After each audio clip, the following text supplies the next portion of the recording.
এই জন্যে আমি বারবার আপনাদেরকে মনে করে একটা কথা, আমার জীবন থেকে উপলব্ধি করি একটা কথা, যে একমাত্র আল্লাহ ছাড়া এই পৃথিবীতে এবং পরকালে আমাদের আপন বলে কেউ নাই। বাকি সবাই সবার স্বার্থের জন্য আছে। মানুষ মানুষের অবস্থানকেই মূল্যায়ন করে, মানুষ মানুষের অবস্থানকেই মূল্যায়ন করে। আল্লাহ রাব্বুল আলামিন আপনার ভিতরটাকে ভালোবাসেন। দেখেন, আপনি যখন নামাজ পড়েন নাই, আল্লাহ পাক কিন্তু আপনাকে ধ্বংস করে দেন নাই। আল্লাহ পরম করুণাময় আপনাকে হেদায়েত দিয়ে নামাজি বানিয়ে দিয়েছেন। জীবনে অনেক পাপ করেছেন, ইনস্ট্যান্ট আল্লাহ পাক শাস্তি দিতে পারতেন, আল্লাহ পাক দেন নাই। আল্লাহ আপনাকে ভালোবাসেন, আল্লাহ আমাকে ভালোবাসেন।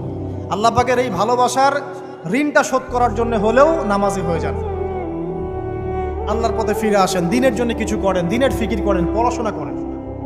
প্রিয় ভাইরা, আল্লাহ পাক তৌফিক দান করুন। দেখুন, এই রিবা থেকে দূরে থাকার জন্য একটা হাদিস যথেষ্ট, যে 4 শ্রেণীর মানুষকে আল্লাহ রাসূল সাল্লাল্লাহু